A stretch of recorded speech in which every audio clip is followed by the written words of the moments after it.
Okay, so hello everybody. Hello. Welcome to the session from the ARPAnet to the internet, web cloud, and beyond. What's next?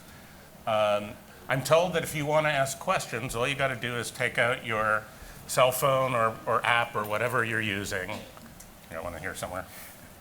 And you open up the D60 app and you scroll through some things and stuff like that. And you know, the great introduction for this group is that app is using the internet protocols, of which Vint Cerf was one of the and Bob Kahn is the other one Bob over Kahn there, and right? some others. It's built on top of a web platform, and Berners-Lee was the inventor of the web. And it's using a bunch of networking protocols, which Randy helped develop when he was at DARPA. So sort of your app, these guys. What other introduction do I need? And a team of millions. Yeah, there's one or two users of this technology. You know, a lot of the other panels have started by going through all of the awards and honors won by the panelists. We would not have any time left. Yes, exactly. They can Google this, yes, right? Exactly. So, well, and it's even accessible through the app. But I was going to say, but there are some awards these guys have won that are interesting, and I won't say who's who, but among the four of us, we include somebody who is voted the sexiest man on the internet, the sexiest professor over 65 at his university, one of the 25 most intriguing people in the world, and one of the 20 most innovative professors in the United States, according to Playboy magazine. So what more could we say? And then a few National Academy members, 3 Tutoring Award winners. I mean, so these guys have won everything anyone gives anyone. So just go Google it, look at their Wikipedia pages if you have a few hours to kill. What we decided we would do today is, rather than a really formal panel, I have some questions for each of the panelists, sort of looking back a little bit at the history and the thinking at the time that the innovations were happening, and then looking ahead to the future. And then these guys all felt that interacting with you was what we were really here for. So I'll submit those questions. Otherwise, I'll just ask boring questions. And so that's a threat, right? Right, exactly. I usually say I'm a professor. I'll ask you the questions. But these guys, I have a couple extras if we have to. So I'm going to start, and I'm going to actually do it. Ask Vint to go first. And so, Vint, at the time you and Bob Kahn and several others started the work on the protocols that enabled the ARPAnet, later the internet, there were very few computers in common use compared to today, to say the least. The costs were very high. And so I guess the question is, what drove your belief in the need for these protocols that would scale to millions of machines internationally? And what were some of the key challenges you guys faced in actually convincing people, both at DARPA and beyond, to make that happen? So, well, first of all, Steve Crocker deserves credit for having done the host-to-host protocols for the ARPAnet. I was part of the team, but he led that team. And he's also the guy that invented the notion of a request for comment, an RFC, which continues to be the series that publishes all the standards for both the earlier ARPAnet and, of course, today the internet. So there's a little group at UCLA, John Postel was one of them. So the ARPAnet work was focused on taking a collection of heterogeneous machines and getting them to work across a homogeneous ARPAnet based on the interface message processors that Bolt, Beranek, and Newman built, that Bob Kahn and others there led the architecture for. And so that was an important experiment because it showed it was possible to take machines of different types, different brands, and make them interwork, even though some were 36-bit machines, and 32-bit machines, and 16-bit machines, and so on, running very different operating systems. The internet was motivated by a belief that command and control could make use of computers in order to enable the Defense Department to use its resources better than an opponent. And in that particular case, Bob in particular started the program at DARPA in the early 1970s, realized that we had to have the computers in ships at sea and in aircraft and in mobile vehicles, and the ARPAnet had only done dedicated fixed machines that were in air-conditioned rooms. connected together in roughly speaking dedicated telephone circuits. So you can't connect the tanks together with wires because they run over them and they break. And the airplanes will never make it off the ground. And, you can see all the problems. So this led to the need for mobile radio communication and satellite communication in a networked environment. Your question about global nature here is easily answered. At least I thought we were doing this for the Defense Department, which would have to operate everywhere in the world. And so it could not be a design that in some way was limited to CONUS, for example. And it also could not be a design that depended at all on the cooperation of other countries allocating, for example, address space. I mean, the sort of the silly model of this is if we use country codes to indicate different networks, different network identifiers, imagine that you've got to invade country B. And before you do that, you have to go and say, hi, we're going to invade your country in a couple of weeks, and we need some address space to run our command and control system. And it probably wasn't going to work. So we knew it had to be global in scope, and some of these things were dictated by the constraints and limitations that we placed on ourselves, including not changing any of the networks that were going to become part of this internet. And so we said the internet layer protocol had to be insensitive to the details of how the underlying networks functioned. And so we derived this layering concept partly from that line of reasoning and partly from our experience on the ARPAnet. Now, as to scaling, we almost got it right. We went through a little exercise. I don't know if you remember this, Bob, but my recollection is that we asked ourselves, first of all, how big was this going to have to be? And we thought, well, every country in the world would end up with at least 2 networks, so there'd be some competition. And then we didn't know how many countries there were, and there wasn't any Google to ask at the time. So we guessed at 128, because that's a power of 2, and that's what programmers think in. So 2 times 128 is 256. That's 8 bits of network address. And then we guessed how many machines would there be. Now this is where we took a real leap, because the computers of the day, as I say, were big air-conditioned machines in big air-conditioned rooms and didn't move around. But we guessed at 16 million we thought would be a good number. That's 24 bits of address space, so 8 plus 24 is 32. And if you could densely populate the system, that would be 4.3 billion terminations. And I checked just a few weeks ago how many humans were there in the world in 1973 or so when we were doing this calculation, and there were it's like 3.9 billion. So I thought, well, that ought to be enough to do an experiment. Even if every person in the world had a computer, we have more than enough address space. Well, we ran out around 2011. And of course, around 92, we figured out that we need more address space. And so IP version 6 has 128 bits of address space. That's 3.4 times 10 to the 38th addresses, which is a number only the Congress can appreciate. And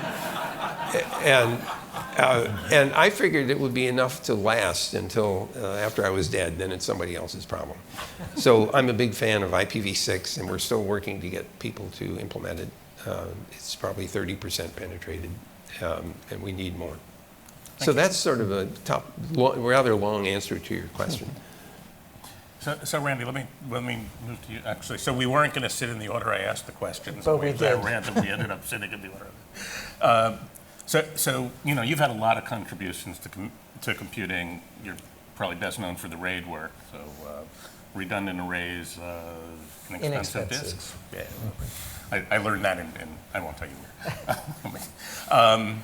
But when you were at DARPA, most of your work was actually more on networking.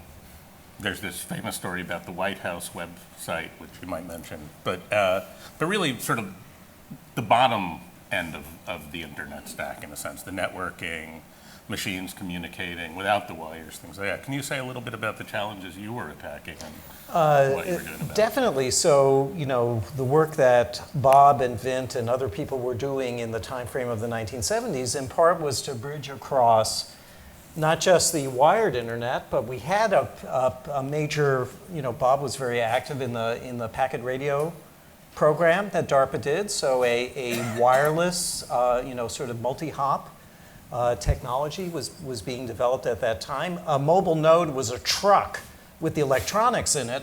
You know, it's hard to believe today, but that's kind of what was driving around the Bay Area. The folks at SRI were very active in sort of implementing these kinds of nodes. And there also was a satellite network. And part of, I thought, the sort of motivation for the internet, in part, was to be able to, you know, sort of connect together these very different physical networks, the wired world, the radio world, and the satellite world.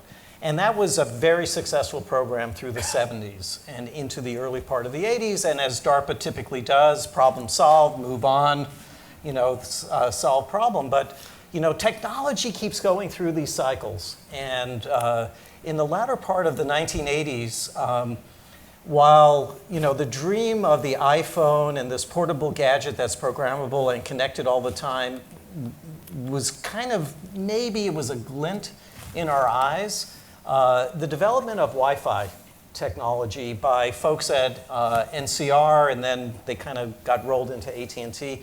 There was technology coming along which was a dramatic size reduction on the ability to sort of communicate, whether it was base station to wireless gadget or wireless gadget to wireless gadget. The industry was developing technology to do this and was able to implement it in a PC card, which is a credit card size, and an antenna that's maybe the size of a package of cigarettes.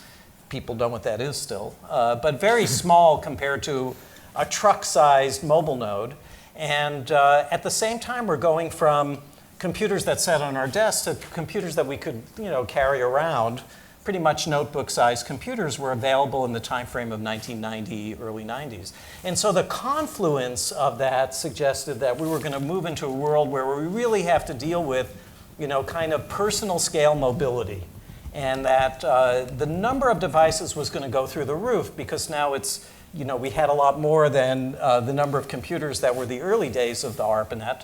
But, you know, it's sort of the idea that everyone would have a personal computer was pretty well accepted by 1990. And you could afford to buy a laptop, and everyone in a computer science department had one, and rapidly lots of other people were buying them as well. And you could put on top of it this sort of gadget that would give you wireless connectivity, which initially was to avoid the wires. You'd sit at your desk and you didn't have to get it wired. But it was pretty clear that with all the technology trends, this stuff was going to shrink in size, because we kind of understand Moore's law and all those sort of effects that were going on. And so the need to develop the sort of extension of the internet protocols to deal with nodes that could pop up anywhere in the world and still be able to connect to them, that could possibly be moving at the rate at which, you know, you drive around in cars or walk around and disconnect from one base station and connect to another, led to a whole new set of protocol developments that were necessary. And all of that was sort of coming together in the time frame of the early 90s, and it made sense to re-examine the packet radio protocols that had been developed a decade earlier to kind of rethink them for the new technological world that existed. And that was really, you know, the basis of a lot of the work. I contributed to it, but many, many people in the research community and under DARPA sponsorship and sponsorship by other agencies involved in the, you know, the internet process of RFCs, requests for comments. We're developing, and there was a very rich, exciting environment where now you could, you know, again, it's back to that community sharing that is signature of the kind of work and communities that agencies like DARPA build. In terms of developing the software, you could modify the software on your laptop to experiment with a new protocol. And so tremendous invention that was going on in the community in order to do that, that eventually led to the industry moving in the direction of mobile IP. So, Tim, the invention, of course, all these people want to hear about is the World Wide Web, since that's mostly what you're known for. But actually, your DARPA involvement was much more focused on the semantic web and what we now call linked data. But, you know, what I was interested in is in your recent Turing Prize talk. For those of you who don't know, Tim won the Turing Prize a year ago. You mentioned that the semantic web was actually part of your original web vision and design, continues to be so. So the question to you is, can you sort of talk a little bit about how semantic web fit into your overall vision? And I guess, like the other guys, what were some of the challenges and things to really make it real? Well, I suppose, if we go back to the very first World Wide Web conference, which we held at CERN, I in fact went to MIT and then went back to CERN a few weeks later for this conference. And if you look at the slides that I gave, then the last few slides when I was talking about the future of the web it was called web semantics. But basically, I was saying that I suppose as an engineer, as a mathematician, I felt that while it's interesting we have all these documents, there is a layer of documents, like there's a title deed for a house, and there is somebody's homepage, and there is maybe a website for the house. But in fact, the title deed for the house is a piece of logic which expresses the fact that the given person owns the house. In fact, so that while it's interesting to have human readable documents about for humans to browse around using natural language, we are missing the fact that the identity of the house, the identity of the person, the relationship between them, the relationship between the people and all the other people in their social graph, and so on. So in fact, there were some T-shirts made from that side of these two layers, where and I think a lot of people, the vast majority of the industry went off happily making really cool things for people. Look for the world of HTML. Meanwhile, there was a parallel world, which it took us a long time to find the time, funding, to find the sort of get it together. But similarly, just as HTML was a language for text and hypertext, RDF was a language for data and linked data. And the DAML program was the thing which really made that happen. Brought together the people who were excited about this sort of thing, allowed them gave them the momentum to go and build some standards. So things like the resource description framework, the data model of graphs, and so came out of that. And so for me, it's always been it's always been fun to be in the human readable web, but in the machine readable web, even as a person. I spend a lot of time actually, I write programs that deal with the logic and deal with the data, and it's always been, in a way, as an engineer, sort of more exciting because it's got this multiplicative benefit as machines learn to understand each other more and more. I suppose there was benefit, but as we introduce rules and things, we can see that them becoming much more powerful. Whereas people collecting together using web pages, that's okay. They can they'll make social networks and things, but not so exciting. Anyway. Cool. So, going to move back this direction. So, from the past, we're now going to look towards the future. So, Randy, the world of mobile computing and, of course, the growing Internet of Things would seem to pose many new challenges for the future, many of which were, similar to issues you worked on, but in particular, you've talked about issues like reliability and trust in large-scale network systems. So, that's been something that's been sort of a running theme through a lot of the sessions here. Can you talk a little bit about your idea about how you see this playing out in the future? So one thing that really surprised me about how the evolution of the technology has gone, think of cell phones. All of the protocols, all of the infrastructures to allow Randy to carry his AT&T phone but work in a part of the world that only has, let's say, Verizon in it, is there, but the sort of phone vendors or the service providers turn that off, right? There's no, I'm going to carry your traffic, you're going to carry my traffic, even though that's how internet service works.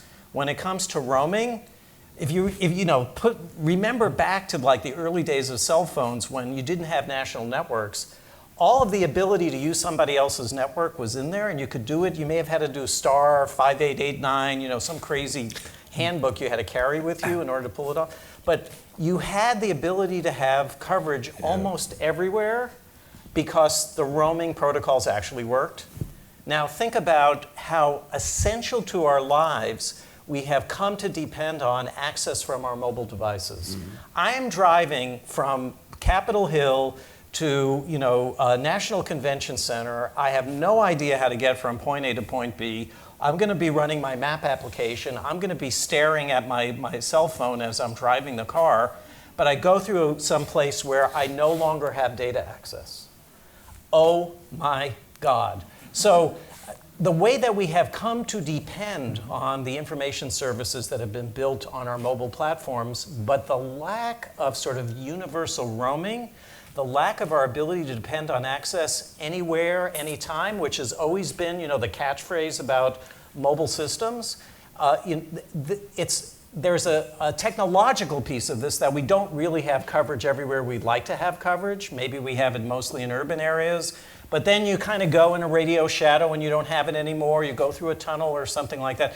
We really need to understand, A, how to be connected literally all the time because we have become dependent. So the reliability across multiple providers or multiple, technologies. It's not just data over cellular, it's alternative wide area data. I want to be able to effortlessly switch between those. We have talked about doing this. It's not deployed, it's not commercialized. It doesn't really work in the way business works as well. And then as you enter other areas, how many access points at hotels and airports and so on, and who's listening in to your traffic as it goes through those public access points? So we are so far removed from having a truly pervasive, trusted service at this point. It's as a commercial product, there's all kinds of failures, and when you start to think about the military application of you can't ever bring everything you need with you in terms of the infrastructure. So I have to be able to build a hybrid service on top of things which might be commercially available in addition to what the military brings with them. It's that problem writ again of can you trust that infrastructure? How do you protect against that infrastructure? Do you have connectivity everywhere you need it? How do you build hybrid overlapping connectivity in order to ensure that you are always connected when you depend on it? I think there's still a lot of issues to be addressed in that. Thank you. Can I jump in on this? Sure. Can I stomp all over your whatever it was you dropped on your mobile, right? Is it okay? Yeah, it's still. The phone is okay. It I'm keeps still on getting, I'm still ticking, getting huh? reception. I'm okay. Oh, you got questions in there. It takes a licking and keeps on ticking. That's right. I just wanted to draw attention to a couple of things. First of all, Wi-Fi has a somewhat more uniform presentation than the roaming arrangement does. Roaming has a lot of background, home, you have to register to roam with your home provider, blah, blah, blah. And in the case of Wi-Fi, you may have to still register locally, but at least it's just a local transaction as opposed to something that has to go all the way back to your home provider. So at least on the internet side, I think we're closer to where you want to be than we are in the other one. But the thing I wanted to draw your attention to is that a great, huge blunder that I feel like I made when it came to mobile protocols. I thought when we got the packet radio system working, and you could sit with your remote terminal with its IP address on it and roam around in the Bay Area and still stay connected to other parts of the internet on the ARPAnet side, that I'd solved the roaming problem, mobile communication problem. What I did not appreciate at the time is that you might have to move from that network to a different network, which had as its root a different IP address. And so when we split the TCP protocols into TCP and IP, I had thought I would be smart and save some bits by not having a separate endpoint identifier for the TCP connection independent of the IP connection. And I thought, patting myself on the back, saying that was so clever to create the pseudo header that bound the TCP connection to the IP address, because I saved a bunch of bits, because back at the time the data rates were pretty slow. So I'm thinking that was wonderful. And then years later I realized what I should have done is put an endpoint identifier on the TCP connection distinct from the IP address. So when the IP address changed, the TCP connection wouldn't go away. You just have to re-authenticate to say, hi, I know I'm on a different IP address, but I'm the same guy who was on that TCP connection that just broke because the IP address changed. So I kicked myself for that, but I didn't recognize the problem until too late. Also, And just as a counter, who says you're in control here? Just as sort of also another I didn't thought. invent anything. Just another thought is how long it's taken us to get sort of more or less common authentication technology. So the biggest problem of universal connectivity is I now have to authenticate myself wherever I go, and the number of different authentication systems for local networks is what are my credentials? How do I really what do you have to tell me when I'm a guest in your network in order to use your network? And is it based on my IP address, or is it based on you're going to give me a guest and password, or it's so complicated. Yeah, or worse, the DNS system intercepts your request for a destination and gives you a false answer, which takes you to the page that lets you log in and put in your credit card. Exactly. What a crock! So I've been tracking. I've been tracking the audience questions, and I think they've now answered almost all All of them. Yeah. There's still a few left. Question number one was, what were you thinking? That's true. So we're going to do that again now. So I want to know what you are thinking. Yeah, And in fact, so in going into our buzzwords, cloud is in there too. And I actually remember a talk you gave, must be 10 years ago now or more, where you talked about sort of the need to move from cloud to intercloud. Intercloud, that's right. Really get it's starting to happen. And yes, It's and I was finally going to say, starting to you happen. mentioned that. So can you talk a little bit about cloud, what's starting to happen, and as a visionary, tell us the future. As an evangelist, Yes. it says evangelist right on his business card. Yeah, I didn't actually ask for that title, though. Some of you know I asked for Archduke. And even Google couldn't figure out how to fit that into the HR system, so I ended up the chief internet evangelist. Well, look, for a long time, I thought that it was a serious problem that we had multiple clouds that were not commensurate, and that you couldn't easily move your data from one cloud to another, or even, more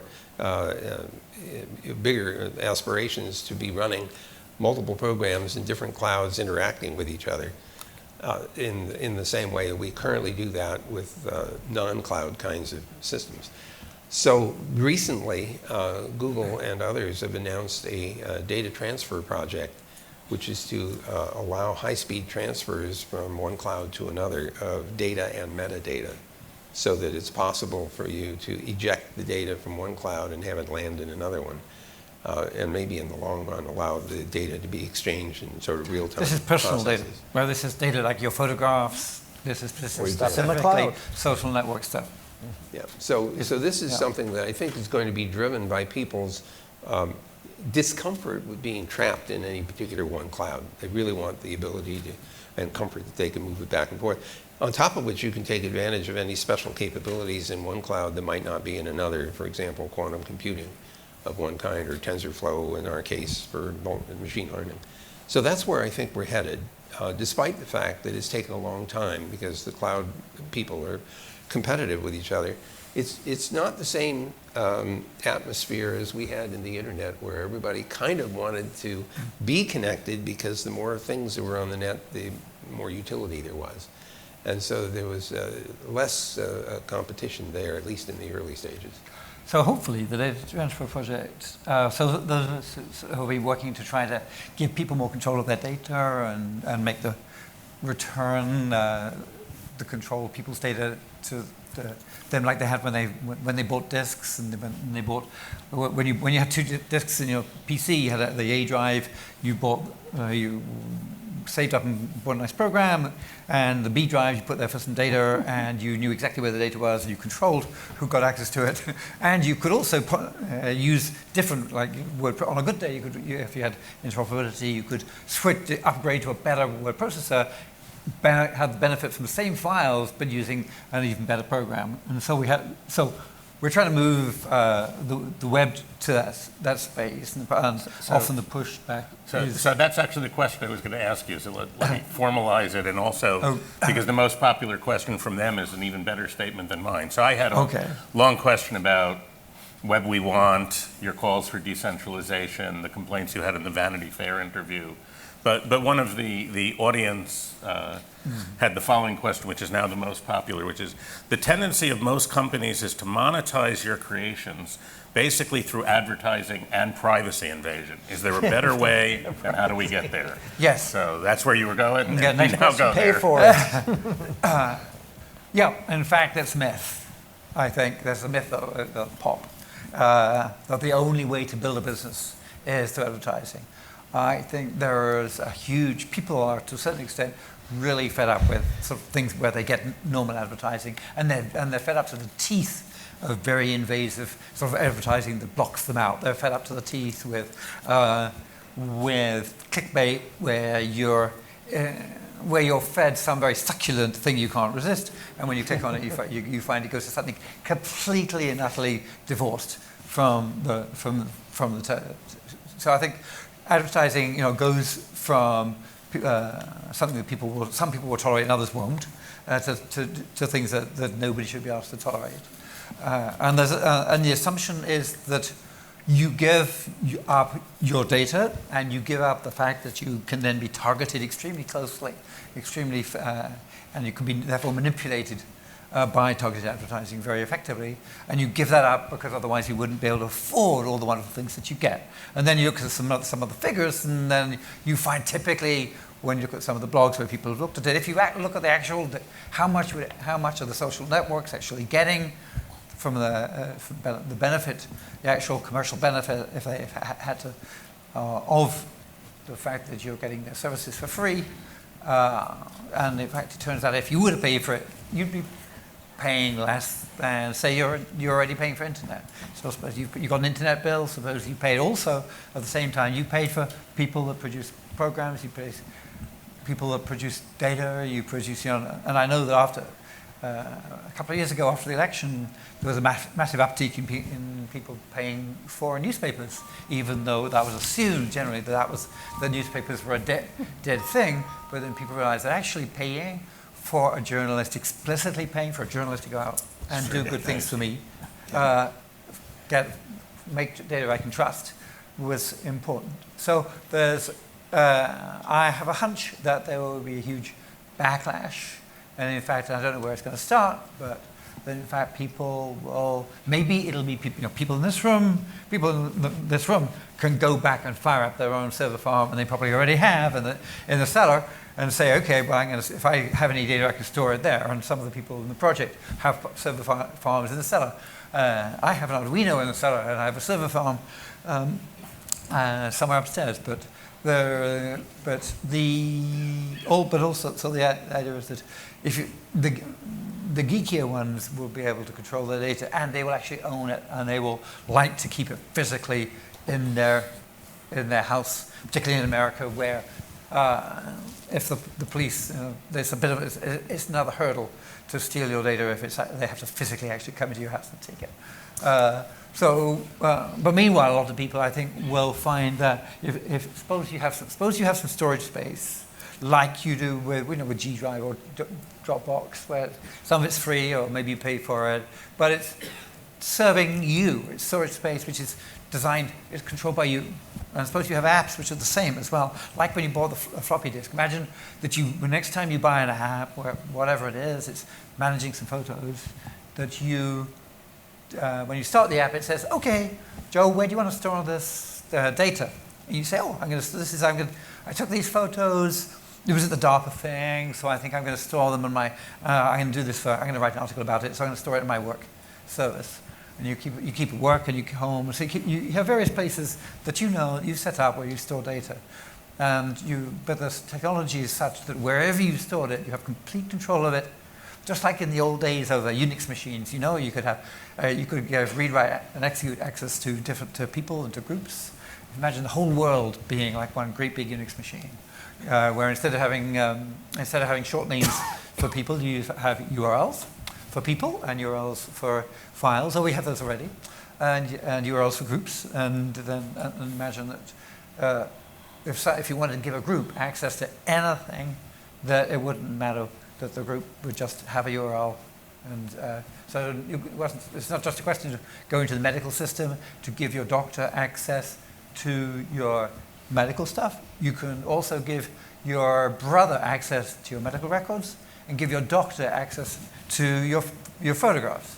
So when you want to, you can just, where you need to, you can break down the silos of all systems we've got at the moment. So that's the vision The future, and what it requires is a huge amount of interop. I mean, it works really well if whichever app you use, if you can be, you can be using one really powerful app to edit your photos. Meanwhile, your mum's there flipping through them, and your kids are there flipping through them on their phones using a completely different app, and it's the same data, and they see all the changes that you make. So one of the questions people are asking, how are we going to get that interop? Well, and now the data transfer project comes along, and we have 4 of the big stakeholders saying we are going to work to be able to move data from one place to another. Their model, the model that Vint described, is you will set it up, press a button, and then one cloud, your Google Cloud, will move all your data to the Microsoft Cloud,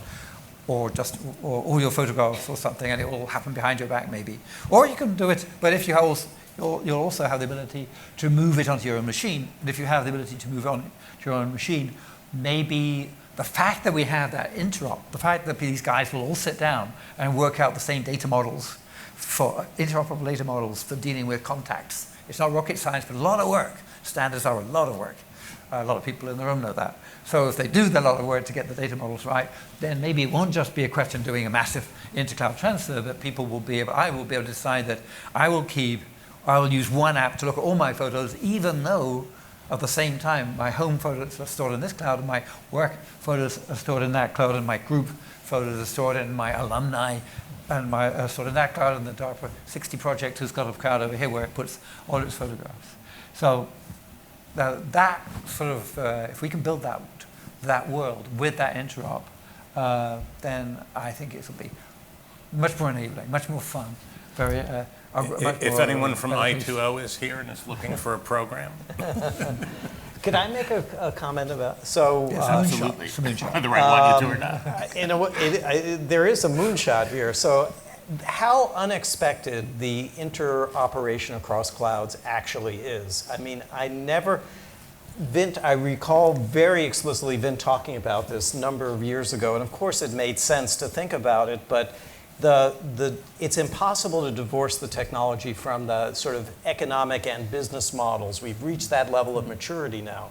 If you recall in sort of the early days of, let's call it the internet as opposed to the ARPAnet, the commercialization of the NSFnet, the original idea was these regional providers, which were built around sort of university consortia, right, would interoperate, right? That they would, there was an architecture that they inherited on April 1995, or whatever the date was that the commercial internet went live, that was, northwestern part of the United States, southwestern part of the United States, northeastern, and so on, with the backbone that would now be commercialized or turned over to a commercial way of paying for it that previously NSF had paid. And that was kind of like what the model was going to be. But what's the first thing that each one of those independent, local, regional internet service providers did is, we're going to build out a national network. Why would we limit ourselves to the customers in the Bay Area when we can competitively grab those customers that are over in Boston?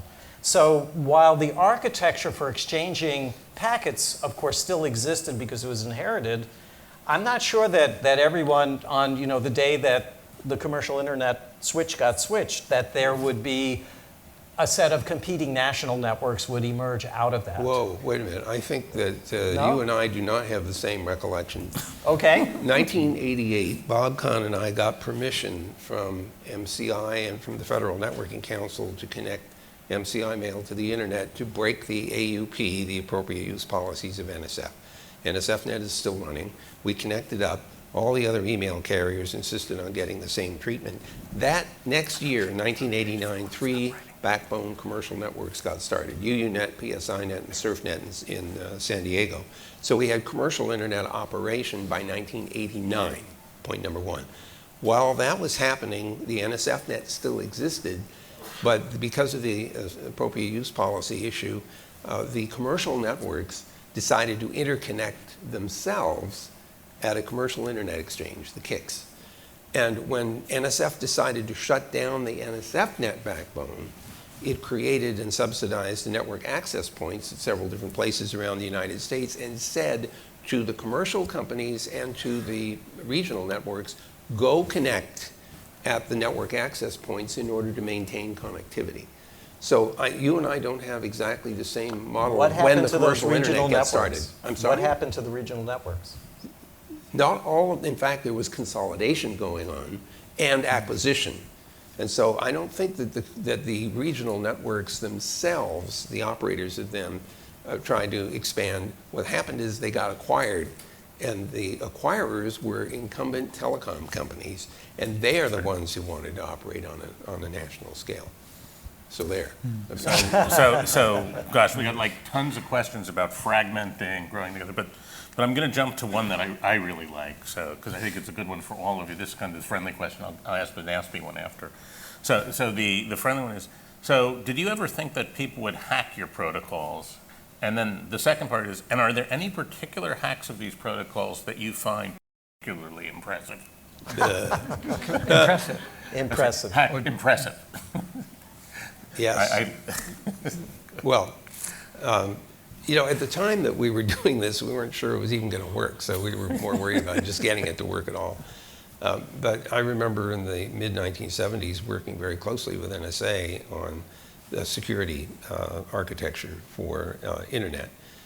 And that work eventually led to packet crypto capability, a Blacker system, for example, for some of you who remember that. And the presumption was that there would be multiple layers of encryption, link-level encryption, end-to-end encryption, that would make it harder for attacks to occur. What I didn't think about, though, is that a legitimate party who is in the system and therefore could get to the higher levels of application and infect those.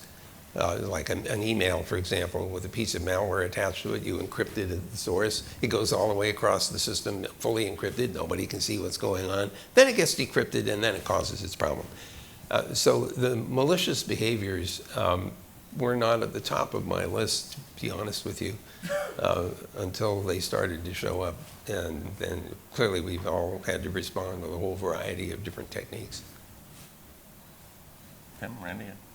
Well, a failure of the mobile IP protocols, without having authentication of endpoints, is the ability to essentially hijack connections and redirect them. And the whole technology is about, having something somewhere, someplace that can intercept requests and forward things on. And of course, that's without the necessary authentication, that's very easily hacked. We have this basic problem now, I think, with BGP, for example, and a lot of the components of the net where everything is, we have a lot of trust and we don't have a lot of end-to-end authentication. And that's, like the essential problem in the architecture. Yeah, I agree. Well, and of course, sorry, I'm not supposed to jump in, but I'm going to. Well, go ahead. Because, one of the things that's pretty clear, in fact, I think Tim has even published some of this, is that, at the beginning we could only make these things work by being friends. And there were only a few hundred people and we knew them all, right? So the UU net was, computers calling other computers and to not have to have the right, the header be X at Y at Z at X at Y. You had to have each one be able to sort of forge the header for the next one. So the RFCs were sort of written to allow these cooperative behaviors that then later, people said, why didn't they build it right at the beginning? And the answer is, we did build it right at the beginning for making it work, not for making it safe. I think email's a good example, not a web thing, but if looking pre-web at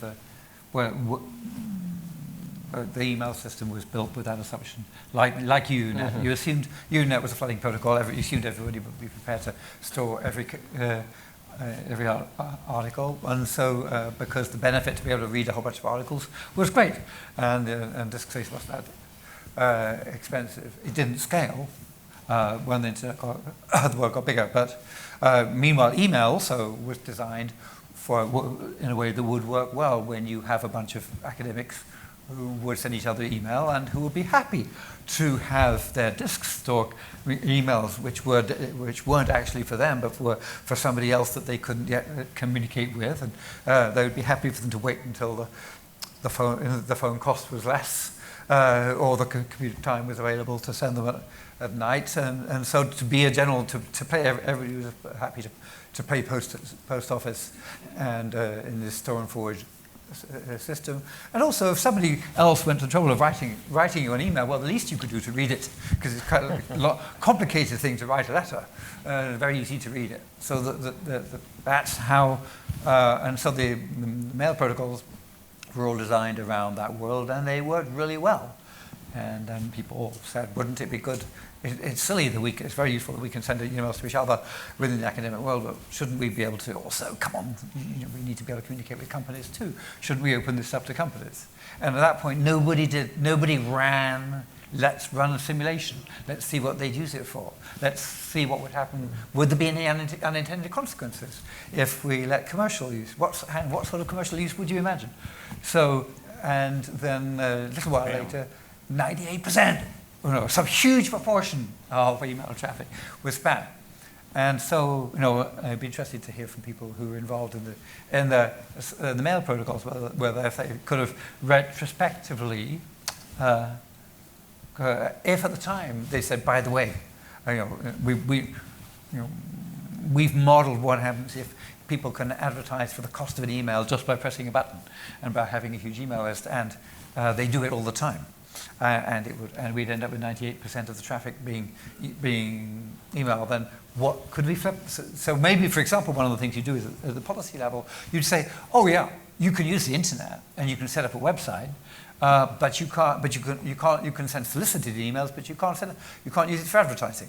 And we'll figure out a way of doing advertising on the email later, maybe. But for the moment, no advertising, and maybe that would have solved the whole thing. Maybe I don't know, and we wouldn't have spam. Or maybe there would have been stronger authentication with public key would have been built in. Say, yeah, you can send commercial emails, but they have to be signed by somebody. You have to be well authenticated, so that we can filter them out. I don't know, but anyway, it's a great example, pretty well of an example of something where you have to always think about the social and the technical pieces together. The people and the computers are all interacting as part of a big protocol. If you think about one without the other, you're doomed. You're not. I have a theory that there is a kind of a minimum amount of inconvenience associated with good security. And anyone who has tried to discipline himself or herself to manage keys and deal with PGP and all this other stuff knows that it's really quite hard to do. And I think if we tried to start that way with a bunch of graduate students, we would probably not have gotten very far. Nonetheless, the problem is real. And using things like, I'm not wearing it right now, I have a little crypto dongle that I have to use at Google, or I cannot get access to any of the facilities there. Or it's a plug-in. So I think we're getting to the point where we're learning that we have to make it easier for people to secure themselves and their information. But we have to get the barriers as low as possible. What else have you got on your question list? I want to just bounce off that one. I'd like to just say that if some of you may have tried to use PGP software, it is really, really horrible. To say that one of the things that happens, the user interface is really, really horrible. Like the client certificate on browsers, which is also another thing, which is the client certificate handling on browsers, should be really, really useful. Should be great public key, but the user interface is really, really horrible. What you're essentially doing when you sign somebody's key is you're saying to the system, yeah, this is somebody I trust, or they actually are. That is actually their photograph. If social networks allow people to build all kinds of groups and all kinds of, so if you go look at the way Facebook user interface allows you to set up friends, to suggest that somebody is your friend, and to come back later and say, yeah, they actually are. People go through hoops in order to establish mutual relationships of trust in social networks. It's called friends. What it does is underneath it stores bits in Facebook's database, but to a certain extent, you should be able to use the same UI, the same workflow, the same vocabulary between two PGP clients and allow two people to establish a strong, trusted sharing of public keys in a way that is very, very, very much easier than what you actually have to do with the BGP software. Just saying. So there's a bunch of questions coming in about sort of ubiquity, clouds, things like that. One of them is sort of really actually a good one for you guys who are well known as visionaries. So it says, sort of now you're seeing lots of stuff swinging towards ubiquitous cloud, et cetera, et cetera. So the question is phrased as, where will we swarm towards next? What's beyond? So what do we see happening? What else do we see happening? One thing I can see happening is focus on edge computing now, where people are saying not only do we have clouds with huge amounts of computing power, but at the edge we're starting to push more functionality again to the edge. It's kind of like what happened. We had central mainframes, time-shared machines, and then they sort of swung out to departmental machines, and then became workstations, and then laptops, desktops, tablets, and mobiles. So we're starting to see more computing power showing up at the edges of the network. And it's not clear where that all ends up, but it does change the dynamics of where information flows and how it gets processed. I would agree with that and add a little bit of an amendment, which is regional processing. So for real-time behaviors or time-limited behavior, or for privacy issues, or that we often think about sort of the cloud edge as the architecture, but I think that there's an opportunity for certain applications and certain kinds of service needs to think of cloud region edge, where the latencies or the control, the scope of control are somewhat different.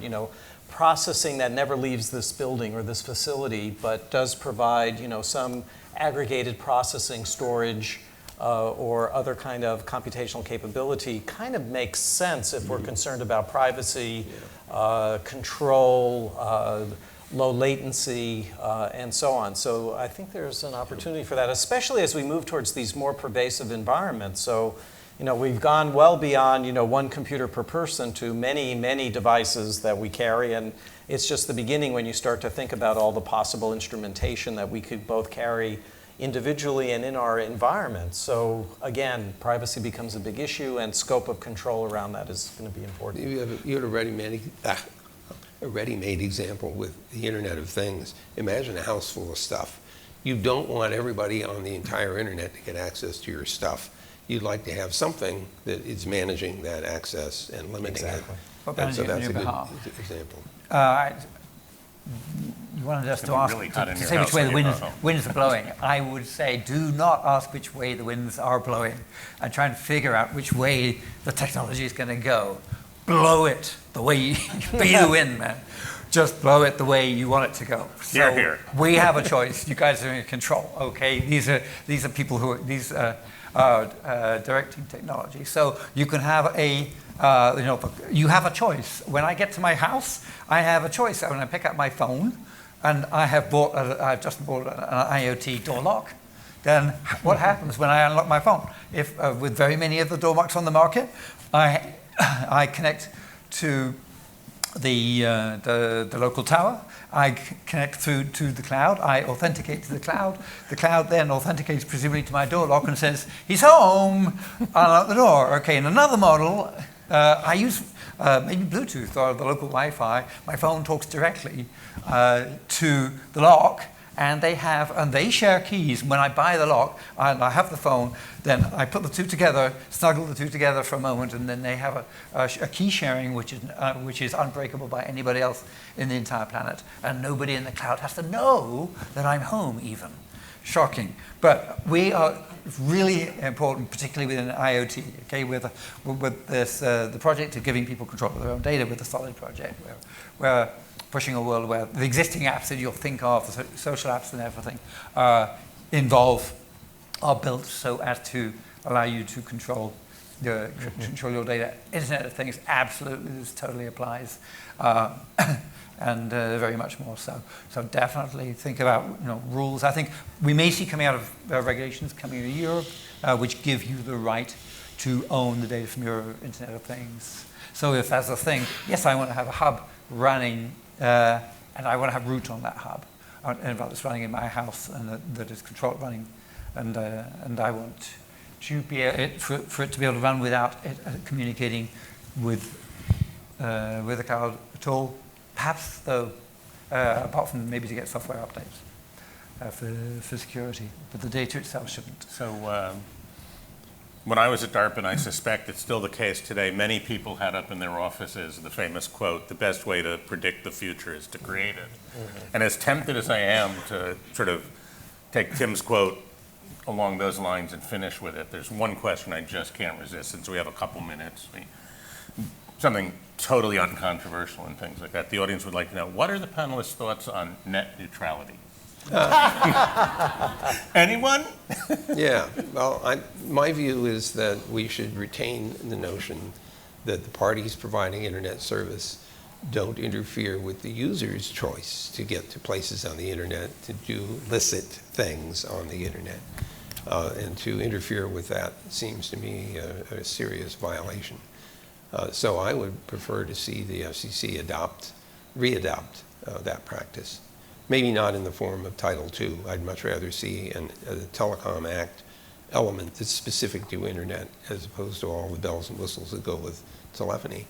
But I think we've lost something pretty important. Again, I think I come back to thinking about the sort of commercial models that underlie this, and what is the incentive to provide high bandwidth to the home, let's say. I mean, I think that I absolutely agree you should be able to get to anywhere from your end of the internet, and that should not be blocked. But the quality of service in terms of I pay more, I get higher bandwidth. No one, I did not. Yeah. I hope You you didn't noticed say, I didn't say that. You said that. I'm okay. commenting. I'm in agreement. But there are with you people on out there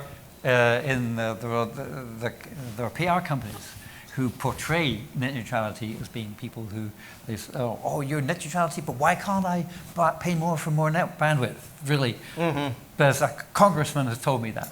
That's how net neutrality has been fed to. Okay, but actually you can buy, and net neutrality is completely compatible with paying more for getting higher bandwidth. Right. It's about, net neutrality is about non-discrimination. It's about, and I think, when you look back, we've been looking back over the history. One of the interesting things, when I started was designing the web, and back in those days, I suppose we started with the modems that people had at home would be 300 baud modems or 1200 baud modems, or later, or maybe later, in a few years later, and then we went blazingly fast. And that actually, I could log into CERN on a 1200 baud modem, and I could go to the line mode browser and do useful work. And the code I wrote that ran on the next machine used the socket library, which connected out over the TCP network, and it would connect to anywhere on the planet, and I could run a web server run anywhere on the planet, and any client anywhere on the planet could connect to it. During that time, the internet was a platform in that, and without an attitude, I didn't have to go and ask Vint's permission to build the web, and people didn't come to me asking my permission to build social networks, search engines, all kinds of stuff. They just did it because the web is a platform, it's an open platform, the net, and they're separate platforms. And so during the preceding years, both the web of content and the internet were developed hugely during that time. So now, whereas we used to go, things used to go 300 bits per second, now they can go 300 billion bits per second. Trains don't do that. When you make a train, it goes at 30 miles an hour. It doesn't go at 30 billion miles an hour a decade later.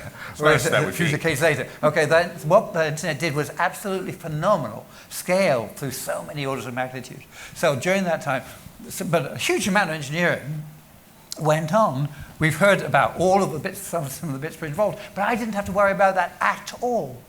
The code that I wrote to communicate in the web browser through the TCP socket still works, even though the actual connection goes over maybe 1 billion times faster, okay? And that is because of the separation of the layers. So technically, it's been really, really important. And also socially, while, in fact, there's been a huge explosion of ridiculous stuff on the internet in terms of content and really cool stuff and social networks, and Cat pictures. and all kinds of and cats and things. And the explosion in cats, where people developed new cat videos, they did not have to worry about who was going to carry the cat video. They would go into, they would worry, right? They didn't have to worry. They would develop their new cat video website and didn't worry at all, and just could put all their creative ability into the cats and the memes, not having to worry about the internet because other people were worrying about the internet. What's wrong with cats?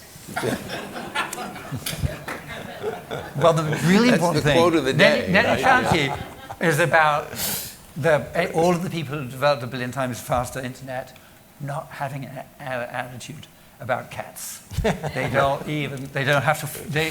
have to answer that question because they don't even know that it's cats. Very important. I think we can't end on a better note than cat videos. But I'd ask you to thank the panelists, but you already are. So thank you, guys. Thank you.